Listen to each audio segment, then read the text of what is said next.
IDTV మన ఉనికి మన వాణి. కొంతకాలంగా తెలంగాణ ముఖ్యమంత్రి రేవంత్ రెడ్డి చుట్టూ రకరకాల వార్తలు గుప్పుమంటున్నాయి. ఆయన ఏ పని చేసినా బీజేపీ ఎంపీ ఒకరు అండగా నిలుస్తున్నారని, అవసరం ఉన్నా లేకున్నా సమర్థిస్తూ వస్తున్నారని బీఆర్ఎస్ నేతలు విమర్శలు చేస్తున్నారు. రేవంత్ కూడా కాంగ్రెస్లో ఎదురవుతున్న ఇబ్బందులను తట్టుకోలేక తనకంటూ ఓ బలగాన్ని ఏర్పాటు చేసుకుంటున్నారని, ఆ దిశగానే ఇలాంటి పరిణామాలు జరుగుతూ ఉండవచ్చని విశ్లేషకులు కూడా అంచనా వేస్తున్నారు.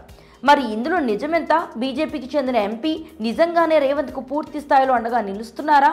అదే నిజమైతే కాంగ్రెస్ అధిష్టానం ఏం చేస్తుంది అనే విషయాలు ఇప్పుడు తెలుసుకుందాం.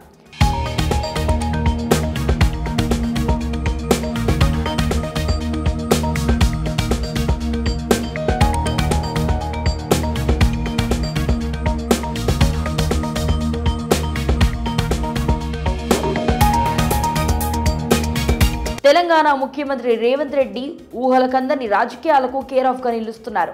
ప్రస్తుతం ముఖ్యమంత్రిగా పనిచేస్తూనే రానున్న కాలంలో తనకంటూ ఒక బలగాన్ని క్రియేట్ చేసుకునే పనిలో ఆయన పడ్డట్టు విశ్లేషకులు అంచనా వేస్తున్నారు. అందుకే తనను నమ్మి తనతో కలిసి వచ్చే నేతలతో ఆయన కలిసి నడుస్తున్నట్లుగా కొందరు అనుమానిస్తున్నారు.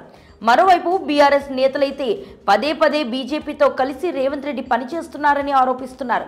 బీజేపీకి చెందిన ఓ ఎంపీ అయితే ప్రతిసారి రేవంత్ నిర్ణయాలను సమర్థిస్తూ ఆయనకు అండగా నిలుస్తున్నారని కూడా చెప్తున్నారు. ఫ్యూచర్లో బీజేపీతో రేవంత్ కలిసి పనిచేసిన ఆశ్చర్యపోవసరం లేదని కూడా అంటున్నారు. బీఆర్ఎస్ నేతలు తమ ఆరోపణలకు ఇటీవల పరిణామాలను కూడా జత చేస్తున్నారు. బలమైన ఉదాహరణలను చూపిస్తున్నారు. హైడ్రా పేరుతో జరిగిన కూల్చివేతలను బీజేపీకి చెందిన తెలంగాణ ఎంపీ బహిరంగంగా సమర్థించడాన్ని ఇందుకు ఉదాహరణగా చెప్తున్నారు. అలాగే ఓ ఎమ్మెల్యే కూడా రేవంత్కు మద్దతుగా చేసిన కామెంట్లను గుర్తు చేస్తున్నారు. ఇలాంటి పరిణామాలను గమనించకుండా రేవంత్కు బీజేపీ అండ లేదని ఎలా అంటారని బీఆర్ఎస్ నేతలు స్పష్టమైన ప్రశ్నలు వదులుతున్నారు. ఎంతగా సమర్థించుకోవాలని చూసినా ఈ విమర్శల్లో వాస్తవం లేదని చెప్పినా ఇలాంటి రహస్య సంబంధాలు ఎంతో కాలం దాగవని కూడా గులాబీ దండు స్పష్టం చేస్తుంది. రీసెంట్ గా సంచలనాన్ని సృష్టించిన కంచగచ్చబోలి భూముల విషయంలో కూడా బీజేపీ నేతల వైఖరిని బీఆర్ఎస్ నేతలు తప్పుపడుతున్నారు. కేంద్రం ఆధీనంలో ఉండే సెంట్రల్ యూనివర్సిటీ పరిధిలోని భూముల్లో ఇంత జరుగుతున్నా బీజేపీ నేతలు గాని కేంద్ర ప్రభుత్వం గాని ఏమాత్రం స్పందించడం లేదని అంటున్నారు.